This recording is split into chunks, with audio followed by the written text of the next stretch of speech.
What's the worst way your own family ever betrayed you, and did you ever get real revenge? I always suspected my family didn't see me as one of them. There were clues through the years. My cousins got lavish birthday parties, I got a card. Everyone else's graduation was a family event, mine got a congratulations text. But it wasn't until the year my grandmother died that I realized just how little I mattered to my own flesh and blood, and how far I'd go to take control of my life, and get a bit of revenge.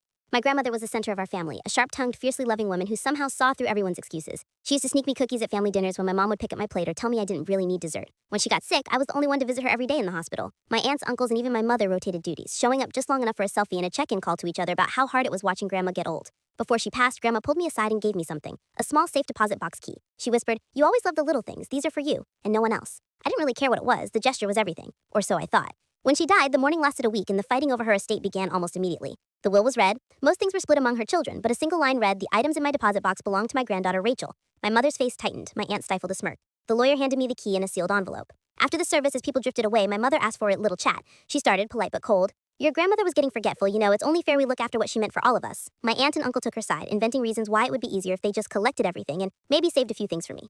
I said no, politely at first, but then blunt and hard. "Grandma left this for me. I'm not handing anything over without seeing it." The next morning, I went straight to the bank, but the manager gave me a look of confusion.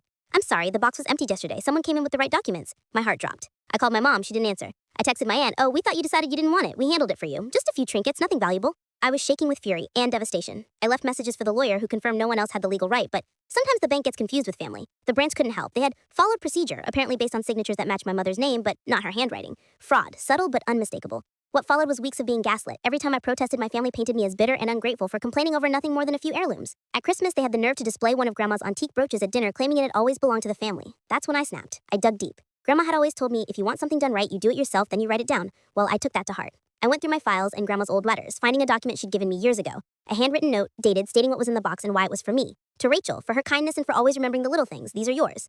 I hired a lawyer. It became civil, then criminal, when we discovered my mother had faked my signature on a power of attorney form the bank had accepted for convenience. She'd been so sure no one would question her, she hadn't even bothered to make the signature look real. The case dragged on for months. Family group chats exploded. My mother sent angry, bitter messages telling me I was destroying the family. My aunt accused me of valuing money over blood. But I pushed forward, and then the verdict came down, fraud proven, items returned, legal fees repaid by my mother and aunt. The judge even scolded them for callous disregard for both law and family honor. But that wasn't the real revenge. The true satisfaction was in what happened after. When the news got out, relatives started reaching out privately, sharing their stories of similar mistakes and lost inheritances. The family reputation, especially my mother's, was pretty much ruined. My childhood nickname in the family group chat changed from Quiet Rachel to Rachel the Bulldog. I wear it with pride now. The brooch sits on my dresser. Every time I look at it, I remember. The worst betrayals make the sweetest victories. I may have lost my illusions about family, but I found out exactly who I am, and I'd rather stand alone and be right than be part of a crowd that thinks being family means never being held to account.